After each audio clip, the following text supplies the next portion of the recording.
Hana mến chào cô bác, anh chị và các bạn. Hôm nay Hana xin chia sẻ với cô bác, anh chị và các bạn món xôi viên củ cải vừa giòn, vừa ngon, vừa ngọt. Món ăn này cô bác, anh chị và các bạn có thể ăn sáng, ăn trưa hoặc ăn chiều cũng rất là tiện lợi. Nếu cô bác, anh chị và các bạn thích, xin mời vào bếp làm cùng với Hana nhé. Nguyên liệu trong công thức này, Hana sử dụng 200g gạo nếp. Sau khi vo thật sạch, mình sẽ cho nước ấm ấm vào và thêm 1/4 muỗng cà phê muối, khuấy đều để cho nếp nở khoảng 1 tiếng. Nếu cô bác, anh chị và các bạn có thời gian mình ngâm nếp qua đêm thì nếp sẽ mềm và ngon hơn. Hành lá thì Hana sử dụng khoảng 50g. Cô bác, anh chị và các bạn cắt lấy đầu hành khoảng 20g cho vào cối để qua một bên. Phần hành lá còn lại thì mình sẽ đem cắt nhỏ.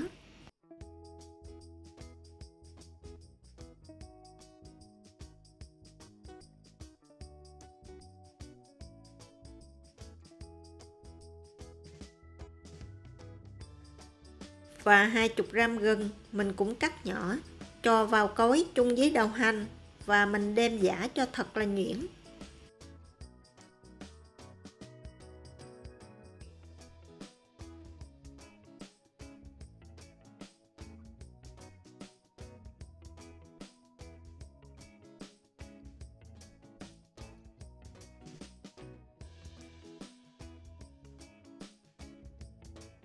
Thêm vào hỗn hợp hành gừng 5 muỗng canh nước nóng khuấy đều và để qua một bên.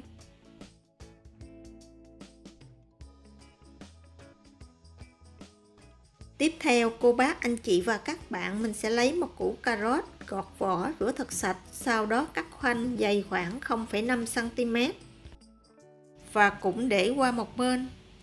Một nguyên liệu không thể thiếu trong công thức này đó là củ cải trắng. Hana sử dụng 400g củ cải trắng, sau khi gọt vỏ rửa thật sạch, mình sẽ đem cắt sợi.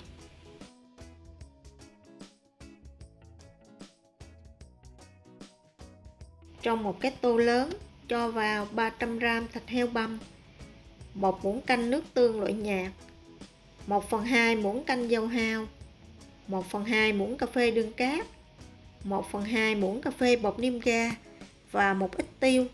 Sau đó trộn đều lên. Khi trộn nhân, cô bác, anh chị và các bạn mình nhớ dùng đũa để khuấy thì phần nhân sẽ dẻo hơn.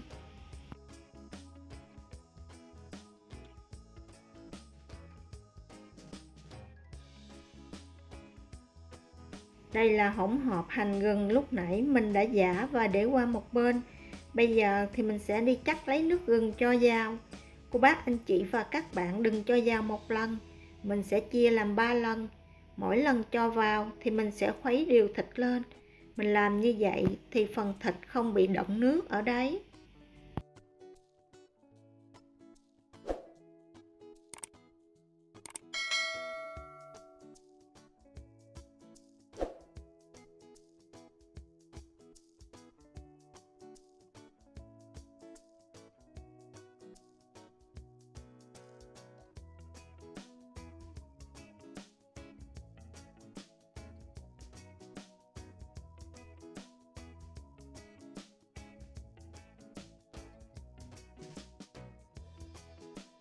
Sau khi trộn thịt xong thì mình sẽ bọc kín tô thịt lại và để trong tủ lạnh.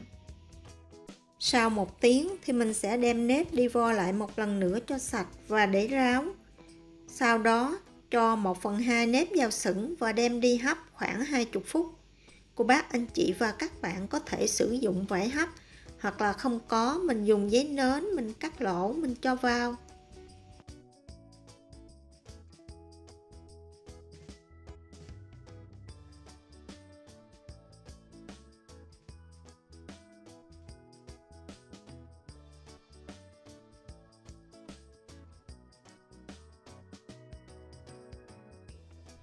Một phần 2 nếp còn lại thì cô bác, anh chị và các bạn cho vào dĩa, thêm vào một xíu muối mình trộn đều và để qua một bên chút mình làm sao.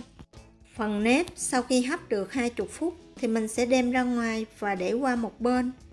Phần nước hấp sôi thì cô bác, anh chị và các bạn thêm vào 1/2 muỗng cà phê muối. Mình sẽ tận dụng nước này để mình trụng củ cải luôn. Và mình sẽ chần củ cải trong nước sôi khoảng 2 phút thì vớt ra cho vào tô nước lạnh.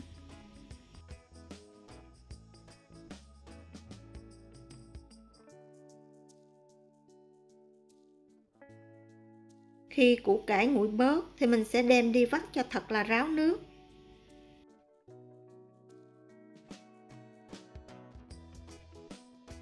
Và cắt cho củ cải ngắn lại bớt. Cô bác anh chị và các bạn không cần phải cắt nhỏ quá, giống như Hana đang làm là được. Kế tiếp mình sẽ lấy tô thịt ra, cho hết phần xôi hấp lúc nãy vào và phần củ cải trắng, hành lá và dùng tay bóp cho hỗn hợp thật là hòa quyện và thành một khối dẻo. Hành lá cho vào, cô bác anh chị và các bạn nhớ chừa lại một ít để một chút mình rải lên mặt xôi. Nếu không thích, cô bác anh chị và các bạn có thể không chừa cũng được.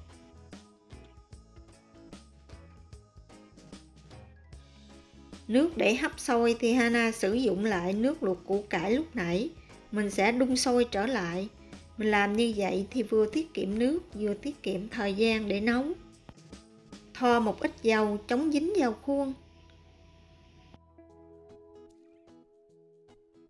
Sau đó xếp những khoanh củ cải lên.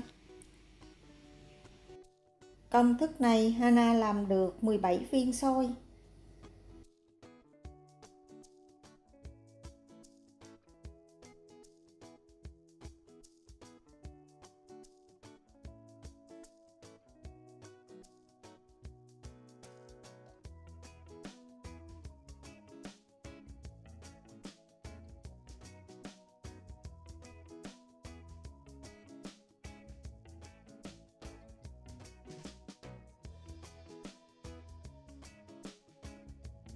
Sau khi tạo hình xong, cô bác anh chị và các bạn áo một lớp nếp bên ngoài và dùng tay lăn nhẹ để cho nếp được bám đều.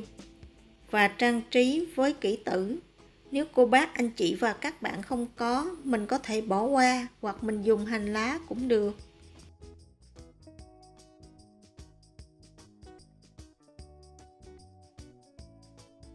Khi nước sôi trở lại thì mình sẽ cho những viên nếp lên hấp khoảng 20 phút. Cô bác anh chị và các bạn nhớ thỉnh thoảng mình dỡ nắp ra để những viên nếp của mình sau khi hấp được tròn đều. Sau 20 phút thì mình sẽ tắt bếp và nhắc xôi ra ngoài. Để trang trí trên mặt xôi, cô bác anh chị và các bạn có thể rắc thêm một ít hành lá. Nếu không thích, mình có thể bỏ qua. Và đây là những viên xôi của Hana vừa hấp xong. Phần nếp thì mềm dẻo, phần củ cải trắng thì vừa giòn vừa ngọt không bị đắng. Phần thịt bên trong thì rất là đậm đà, đặc biệt là rất là thơm mùi hành gừng. Hy vọng cô bác anh chị và các bạn sẽ thích món ăn này.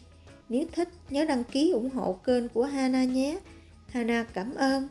Hana kính chúc cô bác anh chị và các bạn nhiều sức khỏe, nhiều niềm vui và nhiều thành công trong cuộc sống. Hana xin chào tạm biệt và hẹn gặp lại vào thứ 6.